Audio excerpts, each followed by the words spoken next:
예, 시편 4편 1절부터 8절까지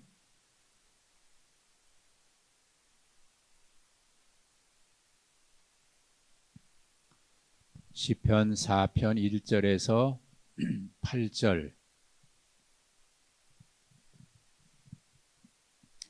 한 절씩 교독하시겠습니다. 내 의의 하나님이여, 내가 부를 때에 응답하소서. 곤란 중에 나를 너그럽게 하셨사오니 내게 은혜를 베푸사 나의 기도를 들으소서.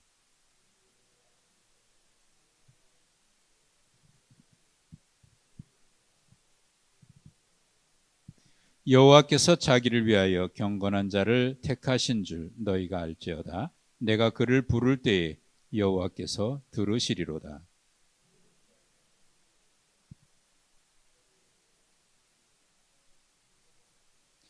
의의 제사를 드리고 여호와를 의지할지어다.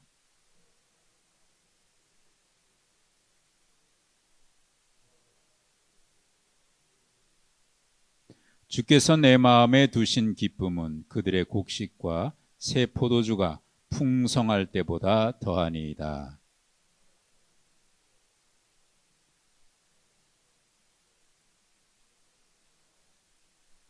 아멘. 오늘 하루 잘들 지내셨어요? 예, 평안하셨습니까? 어제 그제 날이 좋았는데 오늘은 또 좀 뿌였어요. 황사가 좀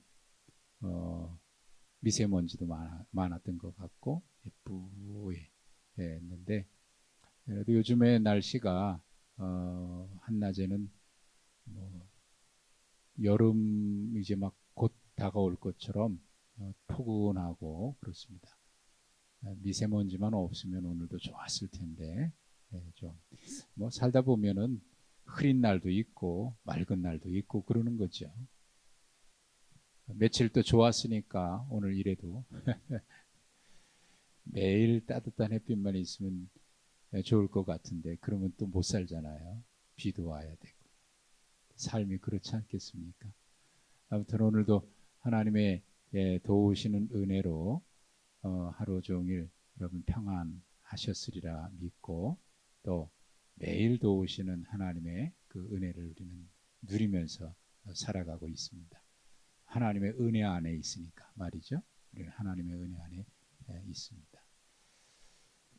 오늘 이 저녁에 주 앞에 나온 여러분들 주님의 이름으로 환영하고 또 예배하는 중에 오늘도 주시는 말씀을 통해서 여러분 삶의 문제마다 상황이 다 다를 텐데 그때마다 주시는 하나님의 말씀이 여러분을 만져주시는 그런 은혜를 경험하게 되기를 주님의 이름으로 축복합니다. 지금 수요일마다 우리가 시편을 보고 있는데 시편 말씀을 볼 때 제일 중요한 게 전에 시편 설교할 때도 늘 말씀을 드렸습니다만은 시편 말씀을 볼 때 이 시인이 지금 어떤 상황에 처해 있을까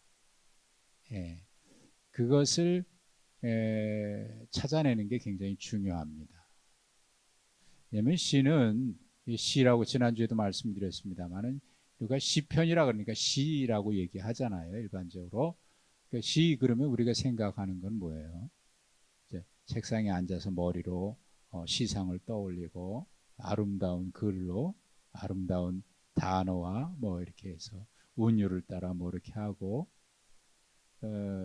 그렇게 생각하기 쉬운데 물론 시 형식으로 되어 있으니까 시편이라고 이렇게 되어 있습니다만은 우리가 생각하는 그런 시하고는 다른 거예요.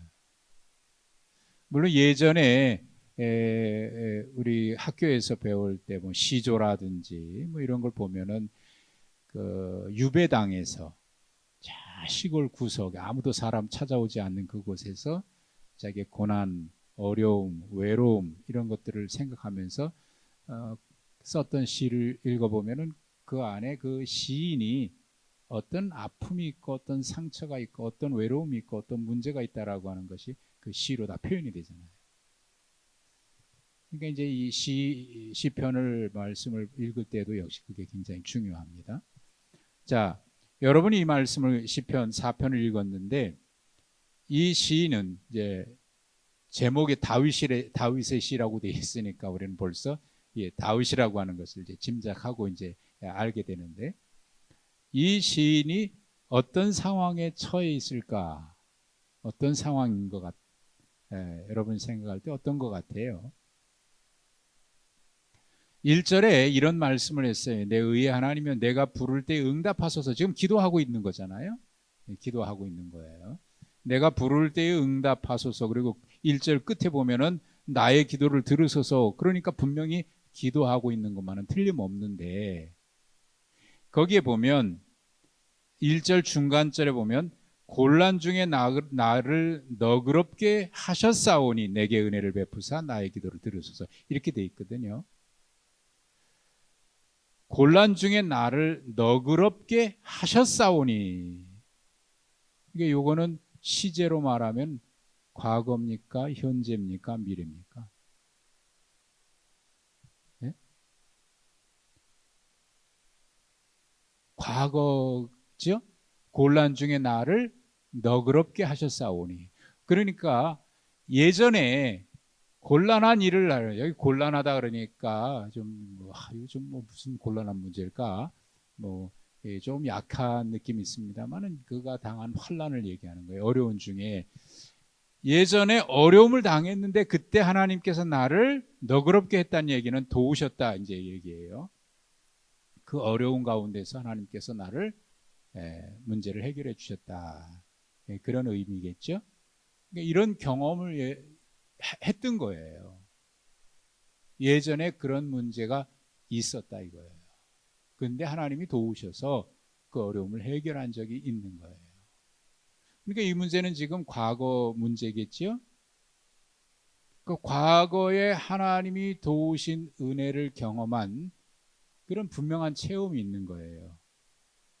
그래서 그 믿음 때문에 지금 이 시인이 뭘 하고 있냐면 기도하고 있는 거예요.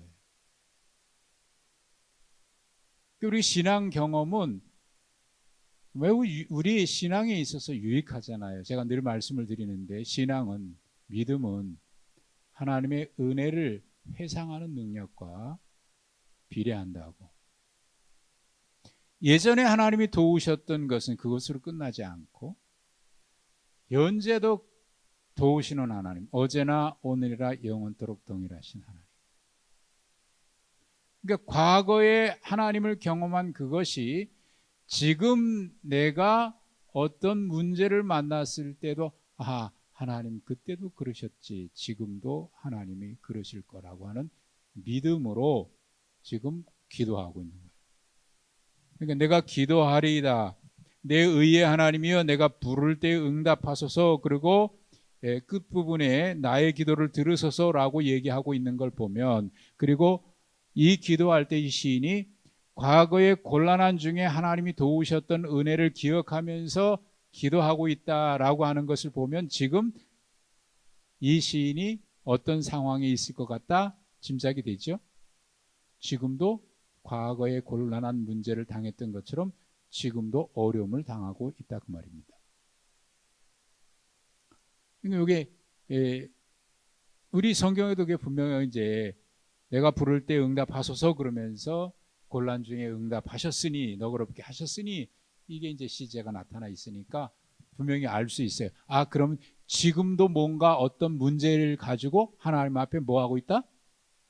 기도하고 있다. 기도하고 있는데 과거에 하나님께서 나에게 한 번도 나의 기도를 외면치 아니하시고 나의 어려움을 외면치 아니하시고 도우셨던 그 하나님의 은혜를 기억해 보니까 그 하나님에 대한 신뢰가 있는 거예요. 하나님은 나의 기도에 어떻게 하신다? 응답하신다라고 하는 그런 믿음이 있는 거예요. 하나님에 대한 신뢰가 있는 거예요. 그래서 지금 내가 뭐 하고 있어요? 기도하고 있는 거예요. 그리고 하나님 앞에 들어달라고. 내가 부를 때에 응답하소서. 그런데 이제 문제는 뭐냐면 1절 시작에 내 의의 하나님이여 그러니까 내 의의 하나님이여 그러니까 꼭 이게 뭐냐면 내가 지금 하나님 앞에 의롭다라고 자기 의를 내세우는 것 같은 느낌이 있어요. 내 의의 하나님이라고 하는 이 말이 새번역 성경이나 공동 번역 성경이나 쉬운 번역 성경으로 보면 내 권리를 찾아주시는 하나님, 내 억울함을 변호해 주시는 하나님, 내 아픔을 보호해 주시고 갚아주시는 하나님, 그렇게 번역을 하고 있어요. 그러니까 내 의의 하나님이라고 하는 것은 내가 하나님 나 의로우니까 나의 의의 하나님이시니까 나는 의롭다라고 얘기하는 것처럼 그렇게 느껴지는데 사실은 그런 의미보다는 나의 억울함이라든지 내 권리라든지 이런 것들을 보호해 주시고 또 갚아 주시는 하나님이라고 하는 그런 의미입니다. 그러니까 그 하나님께 지금 하나님 앞에 불을 부르짖고 있는 거죠. 기도하고 있는 거죠. 그렇다고 하면 지금 이 시인은 곤란한 문제를 당하고 있는 거고 그 곤란한 문제가 자기의 죄 때문이 아닌 어떤 악한 자들의 공격이나 이런 것 때문에 지금 자기가 억울한 일을 당하고 있는 거죠. 보상해주고 되갚아주는 하나님. 구체적으로 보면 이 시인이 어떤 문제를 당했을까라고 하는 것은 이 시에 나타나 있지 않아요. 다만 짐작할 수 있는 것은 2절과 6절에 보면 이 시인이 당하고 있는 문제가 뭐라고 하는 것을 알 수 있어요. 2절에 보시면 인생들아 어느 때까지 나의 영광을 바꾸어 욕되게 하며 헛된 일을 좋아하고 거짓을 구하려는가. 그러니까 그 인생들은 누구를 얘기하냐면 대적들을 말합니다. 그들이 지금 무슨 일을 하고 있습니까? 영광을 받고 욕되게 하고 사람을 욕되게 하는 거예요. 비방하고 저주하고 어떤 방식으로? 헛된 일로 또 거짓된 일로 이런 것으로 지금 공격해 오는 거예요. 이런 사실 자기가 잘못해서 어려운 일을 당하는 것도 어려운 일을 당할 때는 사실 힘들기는 마찬가지인데 그런데 그렇지 않고 억울한 일을 당할 때는 정말 힘들잖아요. 그래서 특별히 여기 영광을 받고 욕되게 했다는 얘기는 뭐냐면 그가 잘하는 것을 잘한 것 뭐 이런 것들을 다 인정하지 않는 거예요. 사실 이 시가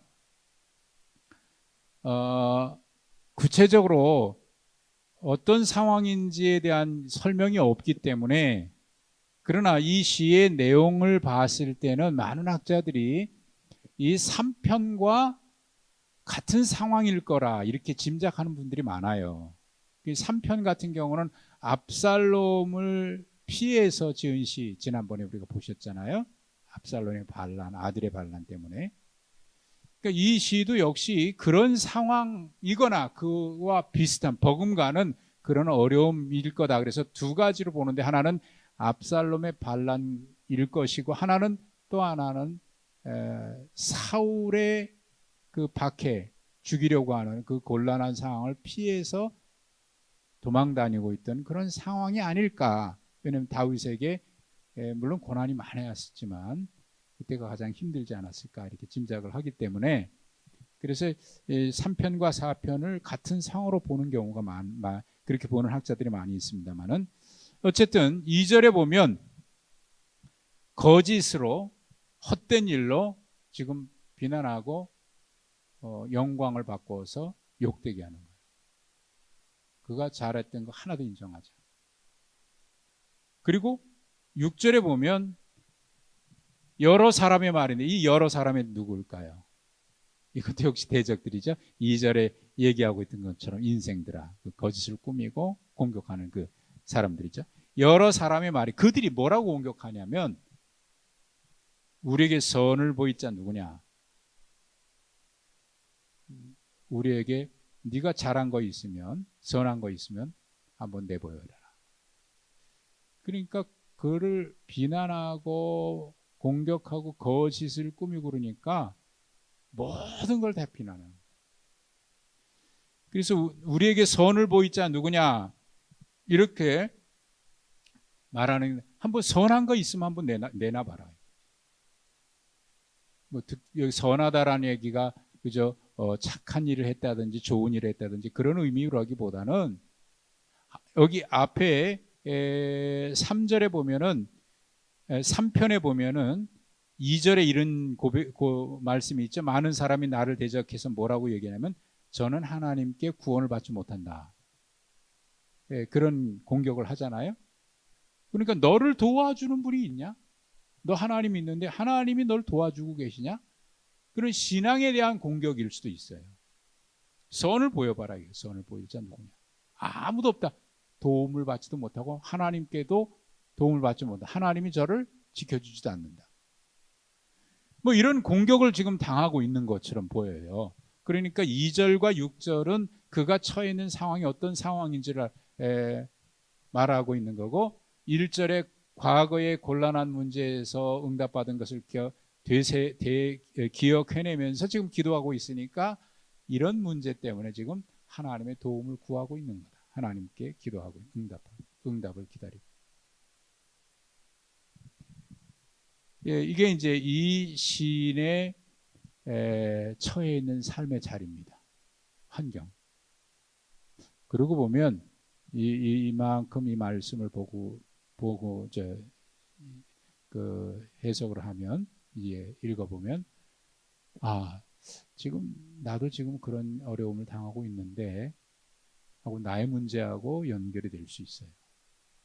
꼭 그런 문제가 아니더라도, 똑같은 상황은 아닐지라도.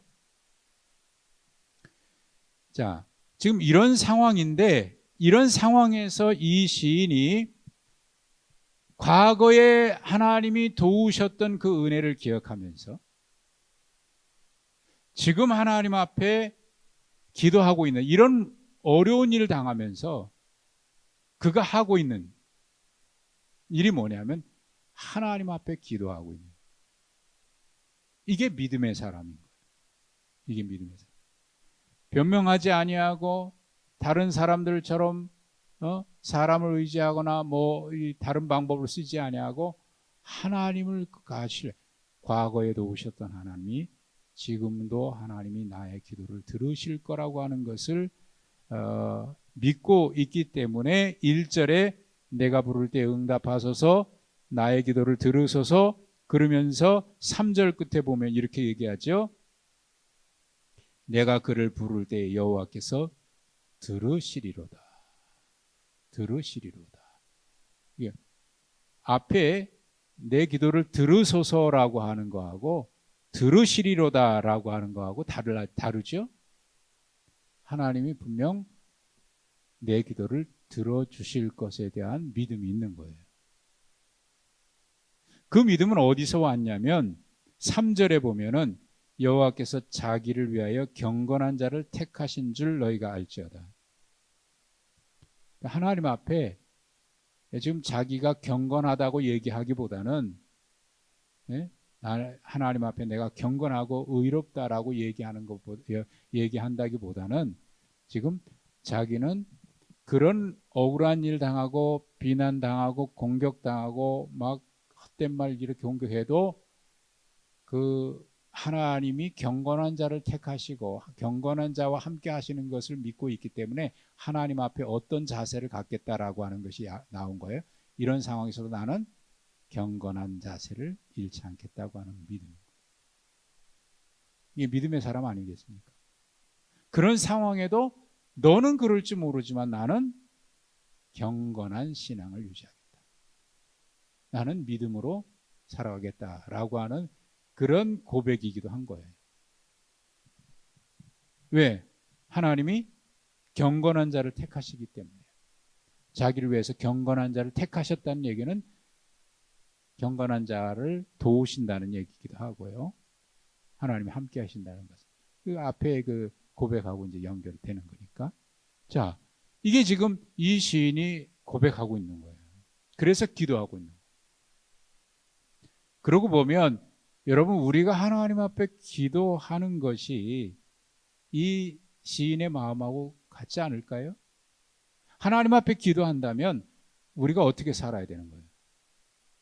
하나님 보시기에 경건하게 살려고 노력을 해야 돼요. 하나님 보시기에 경건한 자로 살아가기 위해서 몸부림쳐야 되고요. 또 그렇게 살려고 결심해야 되는 거예요.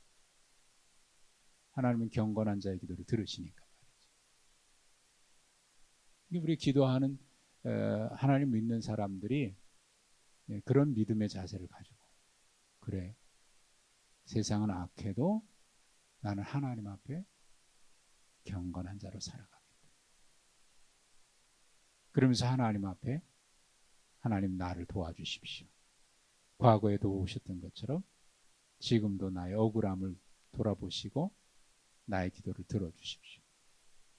하나님 앞에 의지하는데, 자, 그런 모습은 어디에서 나타나냐면 자기를 위해서 경건한 자를 택하신 줄 너희가 알지어다라고 얘기했잖아요. 내가 그를 부를 때 하나님께서 들으시리로다. 그래서 경건하게 살겠다, 그런 마음의 자세를 가졌다고 얘기했는데, 그런 것이 어디에 나타나냐면 4절 보시면 이렇게 얘기해요.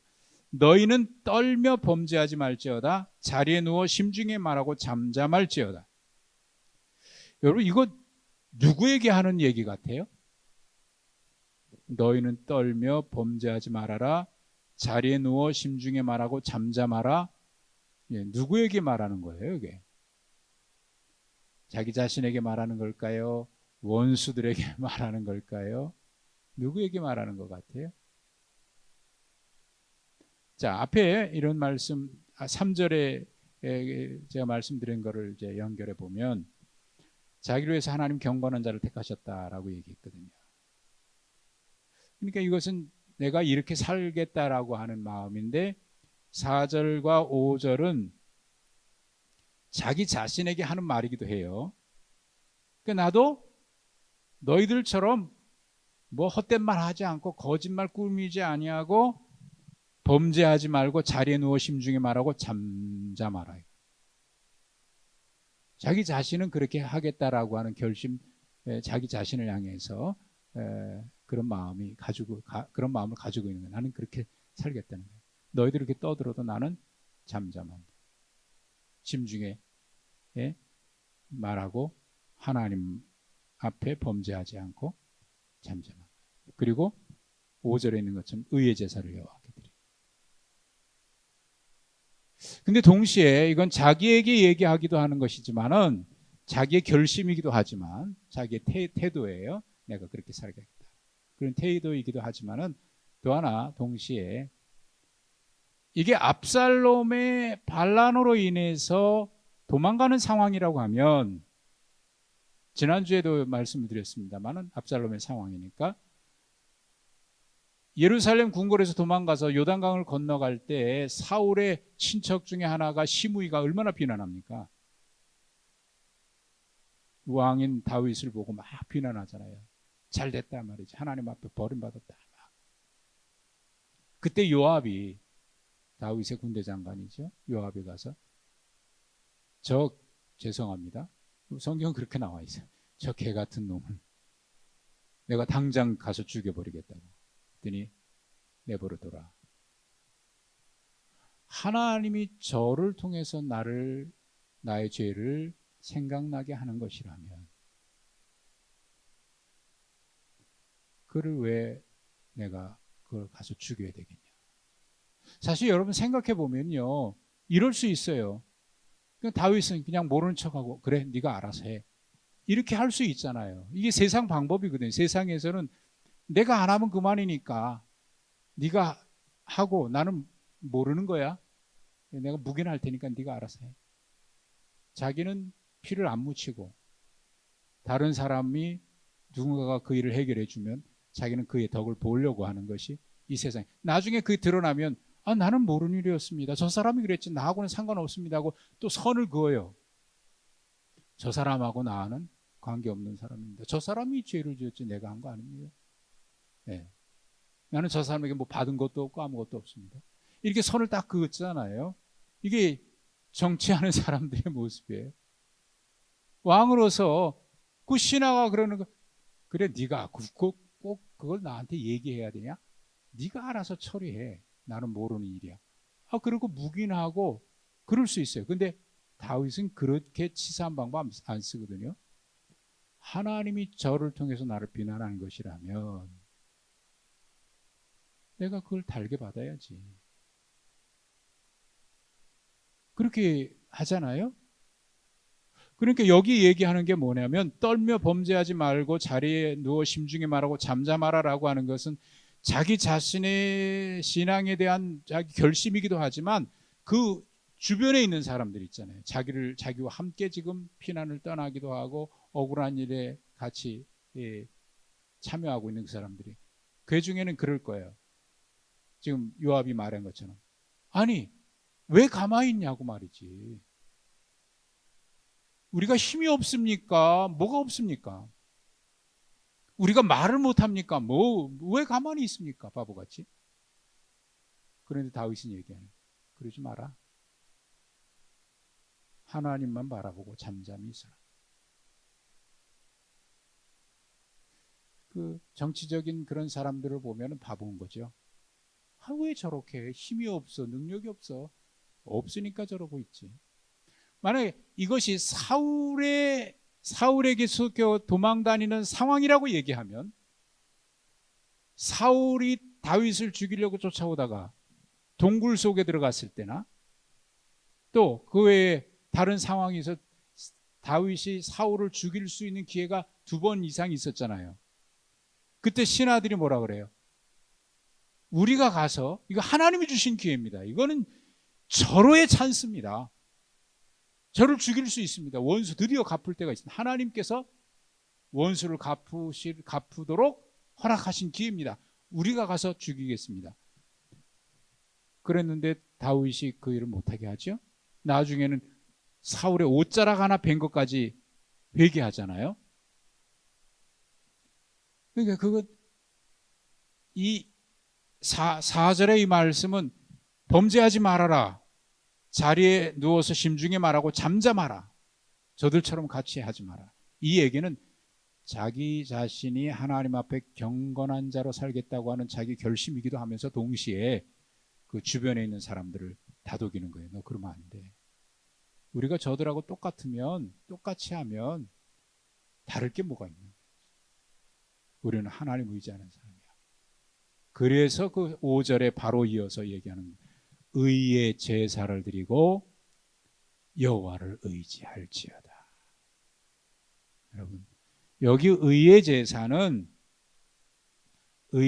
여기서 말하는 의의 제사는요, 제물을 드리는 소나 양이나 이런 제물을 드리는 그런 제사를 얘기하는 게 아니고 이게 지부의 체데크라고 하는 단어를 썼는데 이건 뭐냐면 마음을 얘기하는 거예요. 마음을 얘기하는.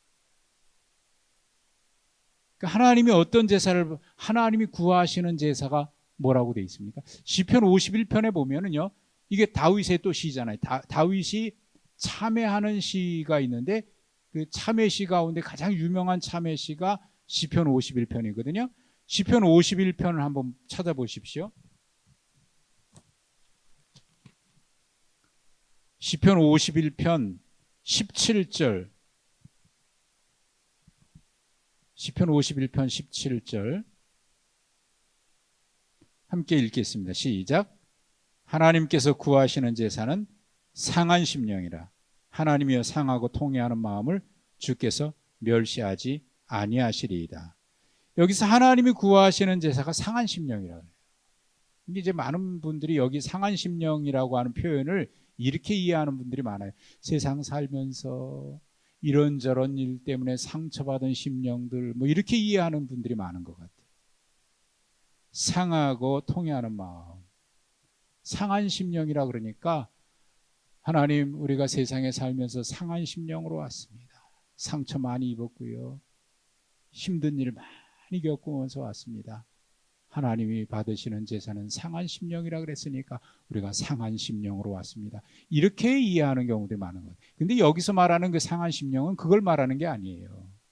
그 다음에 나오죠. 상하고 통회하는 마음. 이게 상한 심령이에요. 뭐 때문에 상하고 통회합니까? 자기 죄 때문에. 하나님의 말씀대로 살지 못하고 믿음대로 살려고 하는데 이런저런 사소한 일 때문에 쓰러지고. 그래서 이 상한 심령은 마태복음 5장의 8복 가운데 두 번째 말하고 있는 심령이 가난한 자, 그 다음에 두 번째가 애통하는 자는 복이 있나니. 애통하는 게 뭐 때문에 애통하는 거냐면 살면서 힘들어서 애통하는 게 아니고 자기 죄 때문에 애통하는 거예요. 해결할 수 없는 죄. 결심하는데 그렇게 되지 않으니까. 그런 자기 연약함. 그러니까 여기서 말하는 상한 심령은 그런 걸 얘기하는 거예요. 그 시편 51편 17절 봤는데 19절도 한번 보십시오. 19절에 보면 같이 읽겠습니다. 시작. 그때 주께서 의로운 제사와 번제와 온전한 번제를 기뻐하시리니 그때 그들이 수소를 주의 제단에 드리나이다. 거기에 의로운 제사, 번제와 온전한 번제 나오죠. 그러니까 하나님이 받으시는 제사는 여기서 지금 시편 4편에 있는 얘기는 의의 제사를 드리고 여호와를 의지한다는 얘기는 하나님 앞에 그런 심령으로 드리는 예배를 말하는 거예요. 그러니까 이 앞에 3절하고 연결이 되겠죠? 하나님이 어떤 사람을 택하셨다고요? 경건한 자. 그런 사람을 하나님이 도우신다 이거예요. 그런 사람의 기도를 들으신다고. 그러니까 저들이 그렇게 공격한다고 해서 거짓을 한다고 해서 너도 똑같이 하지 말고 저들은 그렇게 나올지라도 우리는 어떻게 해요? 잠잠하고 의의 제사를 하나님 앞에 드리는 거예요. 의의 제사. 그리고 여호와를 의지하는 거예요. 여호와를 의의 제사를 드릴 수 있는 것은 그래서 경건하게 저들과 똑같이 아니하고 의의 제사를 드릴 수 있었던 것은 뭐 때문이냐면 여호와를 의지하기 때문입니다. 그 의지는 앞에서 1절에 나왔던 것처럼 과거에 도우신 하나님의 은혜에 대한 분명한 믿음이 있어요. 그래서 하나님을 신뢰해요. 지금도 여전히 하나님께서 나의 기도를 들어주실 것이라고 하는.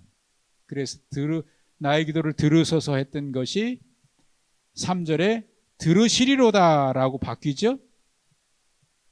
들으시리로다 이렇게 바꿔요. 그리고 그것은 6절에 보면 우리에게 선을 보일 자 누구냐? 비난하고 조롱하는 그들을 향해서 다윗은 뭐라고 해요? 여호와여 주의 얼굴을 들어 우리에게 비추소서.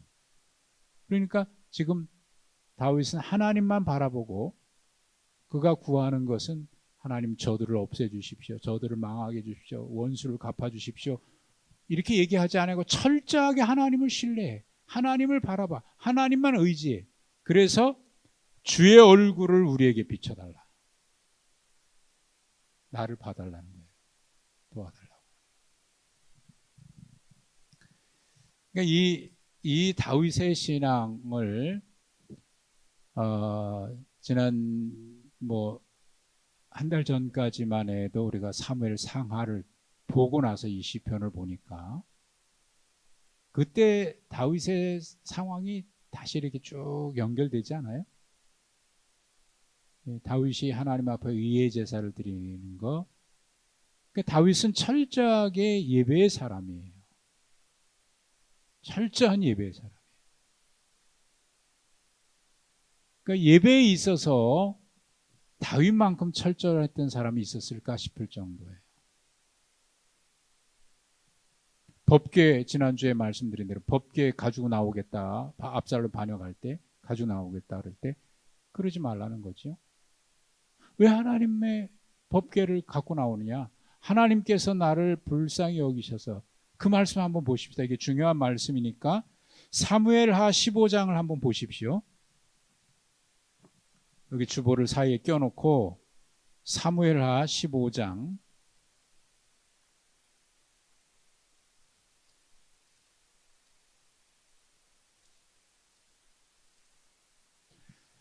25절 26절 보십시오. 사무엘하 15장 25절 26절 같이 읽겠습니다. 시작.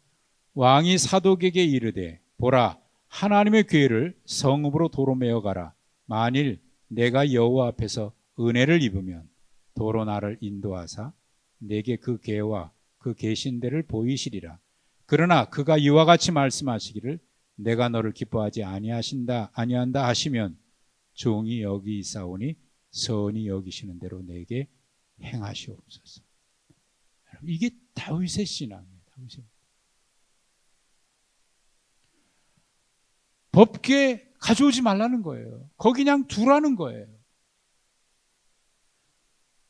하나님께서 내게 은혜를 베푸셔서 내가 다시 돌아올 수 있는 기회를 주신다면 내가 하나님 앞에 가서 엎드려 그 법궤 앞에서 예배할 것이고, 만약에 하나님이 내가 너를 기뻐하지 않는다, 이 얘기는 무슨 말이에요?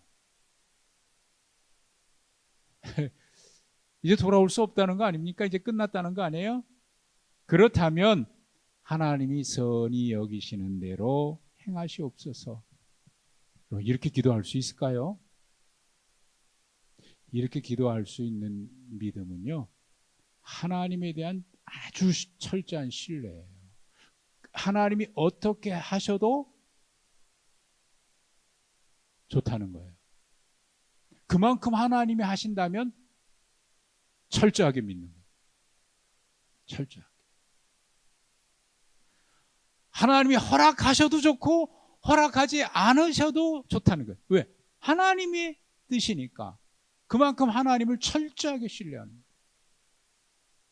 하나님이 나를 좋게 여기신다면 돌아오게 하실 거고, 그렇지 않아도 하나님이 선히 여기시는 대로, 하나님 보시기에 좋은 대로 한다 이거예요. 하나님 보시기에. 이거 대단한 거 아닙니까? 대단한 거. 사실 우리가 이런 믿음으로 살아가야 되지 않겠어요? 하나님이, 예수님의 기도도 그런 거 아닙니까? 예수님의 겟세마네 동산의 이 기도도 그런 기도죠. 할 수만 있거든 이 잔을 지나가게 하옵소서. 그러나 나의 원대로 마시옵고 아버지의 뜻대로 하시옵소서. 여러분, 이 기도가 쉬울까요?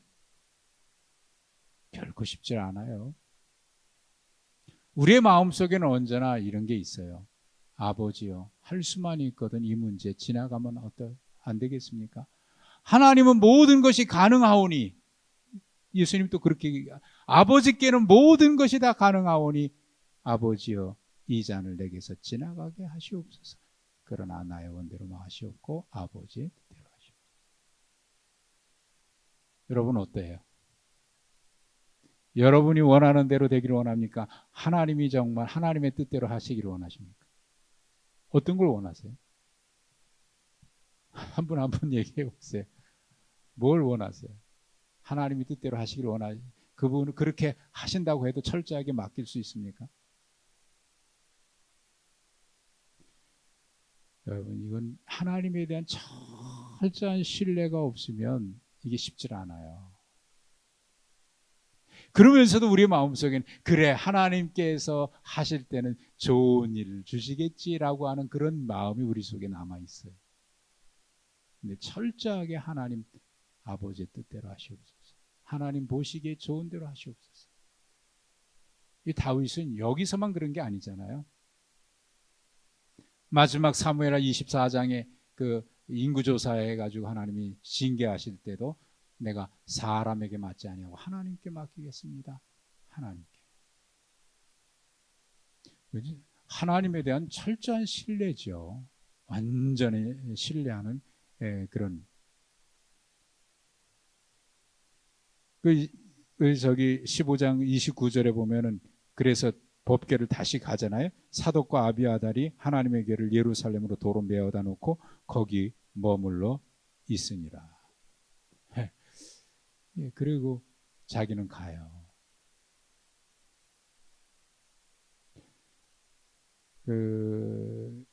이 거기 뭐 지난번에도 이제 뭐 맨발로 울면서 갔다고 그러는 거 말씀 그 다음 절에 있습니다만은 그렇게 다윗이 갈 때 얼마나 눈물 흘리면서 갔을까. 이제 하나님께 완전히 맡기고 처분을 완전히 맡기는 거지. 이래도 좋고 저래도 좋사오니 주의 뜻대로 하시옵소서. 그래서 선을 보일 자 누구냐라고 할 때 뭐 변명하고 내가 이렇고 저렇고 막 하고 싶은 말 많았을 텐데 다윗이 하는 기도는 딱 이거예요. 주의 얼굴을 들어 우리에게 비춰 주십시오. 하나님의 뜻에 맡기는 거죠. 하나님의 뜻에. 여러분 이런 기도라면 하나님께서 그를 불쌍히 여기지 않으실까요? 네? 정말 불쌍히 여기지 않으실까요? 하나님은요, 이런 하나님의 자녀의 기도를 외면치 않으십니다. 이런 기도를 외면치 않으셔요. 그래서 우리가 하나님 앞에 기도할 수 있는 거 아닙니까? 그래서 기도가 기쁘고 복된 거 아닙니까? 기도하는 시간, 여러분 내 기도하는 그 시간 찬송 있죠? 내 기도하는 그 시간 그때가 가장 뭐예요?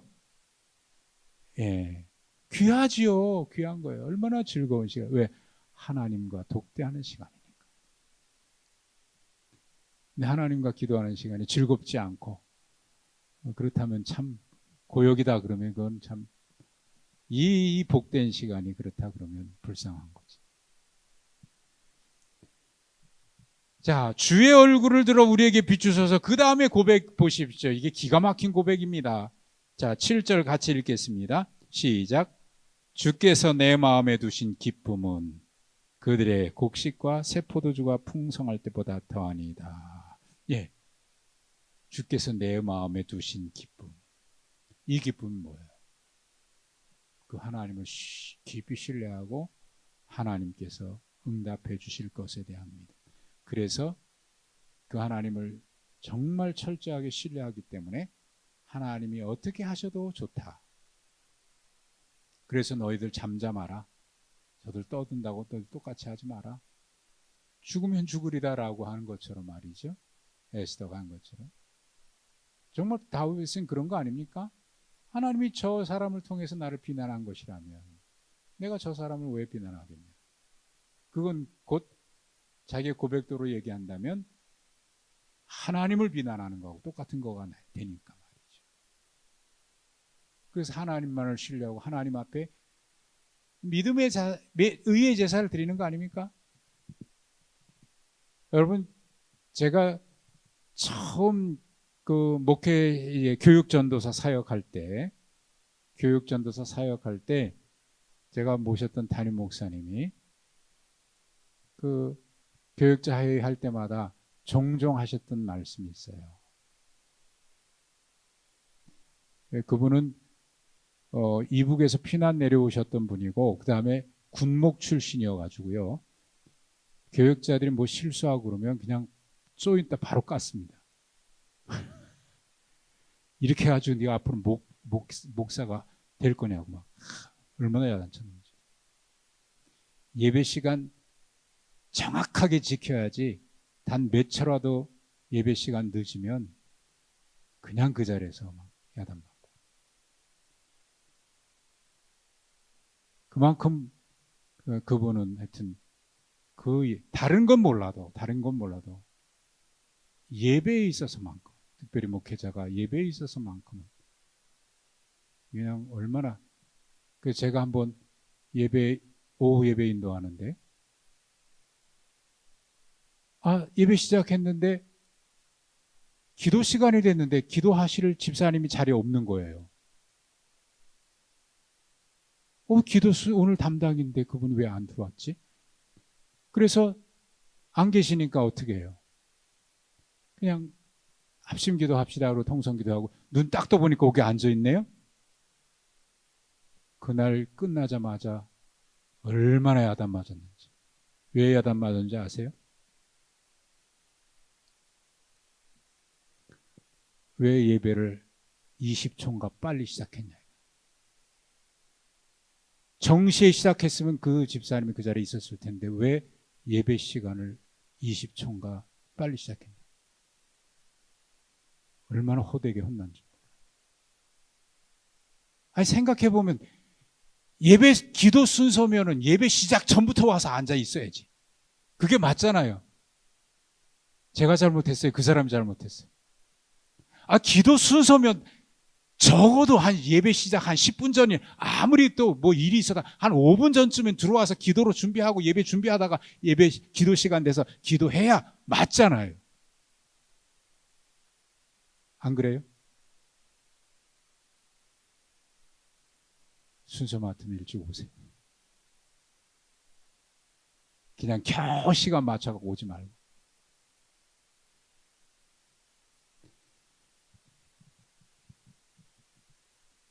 하여튼 뭐 20초인지 뭐 하여튼 조금 일찍 시작해가지고 그분이 그렇게 돼가지고 제가 혼났거든요. 근데 그분 그 목사님 하여튼 그랬어요. 그래서 야단을 많이 받았어요. 그분이 늘 하신 말씀. 목사는 목사다워야 된다. 다른 사람 얘기할 거 없다. 세상 얘기할 거 없고 교인들 얘기할 것 없고 누구 얘기할 것 없고 목사는 목사다우면 돼. 바꿔 말하면 세상이 어떻고 얘기가 아니라 교인은 교인다워야 돼. 어디서부터? 기본적인 것부터. 예배 시간 지키는 것부터 뭐부터. 그게 맞잖아요. 예배 시간 늦었다 안 늦었다 그 하나님 받으실까 안 받으실까 문제가 아니에요. 그건 하나님이 그것 때문에 받으시거나 안 받으시거나 하는 건 아니에요. 그런데 예배가 하나님 앞에 드린다고 하는 우리의 신앙이라고 하면, 우리의 신앙이 예배가 하나님 앞에 드리는 거라고 하면 그래야 맞는 거 아닙니까? 우리가 드리는 기도가 하나님 앞에 드리는 기도라고 한다면 그래야 맞는 거 아닙니까? 아니 하나님이 받으실까 안 받으실까 그건 우리의 권한이 아니에요. 다만 예배가 하나님 앞에 드리는 예배라고 한다면 우리의 자세가 그래야 맞는 거 아니냐. 그게 성도다운 거고 그게 목사다운 거고 그런 거예요. 그러니까 여기에 주께서 내 마음에 두신 기쁨은, 그들은 곡식이 많고 포도주가 많고 그래야 기쁨이 있는지 모르지만 우리는 하나님이 주신 그 기쁨은 이것과 비교가 된다 안 된다? 안 된다는 거예요. 그거보다 더하다는 거예요. 이거 차원 높은 기쁨이에요. 차원이 다른 기쁨이에요. 그래서 예수님이 제자들이 뭐라니? 세상이 줄 수 없는 평강이다. 결론입니다. 그래서 이 다윗은 이렇게 얘기합니다. 내가 평안히 눕고 자기도 아니니 나를 안전하게 살게 하시는 이는 하나님이다. 지금 상황이 안전할 수가 없잖아요. 근데 안전하게 거하게 하시는 이는, 살게 하시는 이는 여호와 하나님이다. 여러분, 우리가 그 하나님을 믿고 있습니다. 우리가 그 하나님의 자녀입니다. 그 하나님의 성도입니다. 복되죠? 이 기쁨은 무엇과도 비교할 수 없습니다. 주께서 내 마음에 두신 기쁨은 그들의 곡식과 포도주가 풍성할 때보다 더합니다. 하나님 앞에 감사의 예배를 드리는 거죠. 이게 바로 우리이기를 간절히 바랍니다. 하나님 감사합니다. 오늘도 우리에게 주께서 우리에게 주신 기쁨이 있고 그 기쁨으로 하나님을 예배하고 하나님을 신뢰하고 주께서 우리에게 말씀하신 언약을 붙들고 이 자리에 있습니다. 하나님, 이 기쁨이 우리 속에 충만하게 하옵소서. 예수님의 이름으로 기도하옵나이다. 아멘.